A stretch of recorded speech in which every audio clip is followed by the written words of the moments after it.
बुढ़िया और पानी का मटका। कहते हैं एक चीनी बुढ़िया के घर में पानी के लिए 2 मटके थे, जिन्हें वो रोजाना एक लकड़ी पर बांध कर अपने कंधे पर रखती और नहर से पानी भर कर घर लाती। इन 2 मटकों में से एक तो ठीक था, मगर दूसरा कुछ टूटा हुआ। हर बार ऐसा होता कि जब ये बुढ़िया नहर से पानी लेकर घर पहुंचती तो टूटे हुए मटकी का आधा पानी रास्ते में ही बह चुका होता, जबकि दूसरा मटका पूरा भरा हुआ घर पहुंचता। साबुत मटका अपनी कारकर्दगी से बिल्कुल मुतमईन था तो टूटा हुआ बिल्कुल ही मायूस। हत्ता कि वो तो अपनी ज़ात से भी नफरत करने लगा था कि आखिर क्यों कर वो अपने फ़राइज़ को इस अंदाज में पूरा नहीं कर पाता जिसकी इससे तवक्का की जाती है।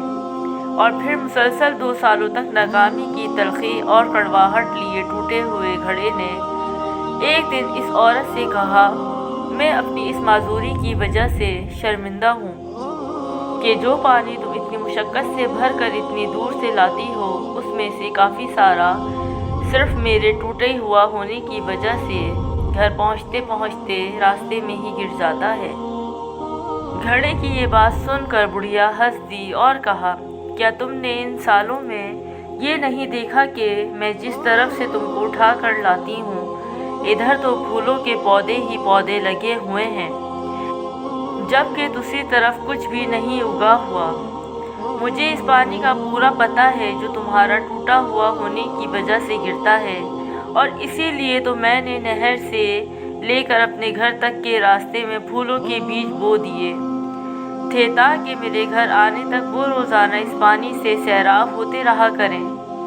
इन 2 सालों में मैंने कई बार इन फूलों से खूबसूरत गुलदस्ते बनाकर अपने घर को सजाया और महकाया।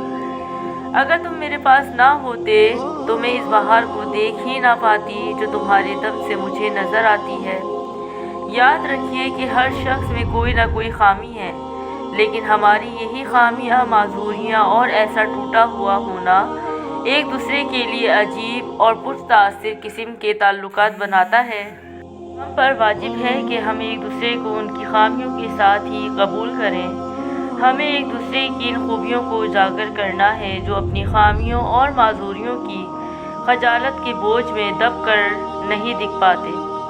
माजूर भी माशरे का हिस्सा होते हैं और अपनी माजूरी के साथ ही इस माशरे के लिए मुफीद किरदार अदा कर सकते हैं।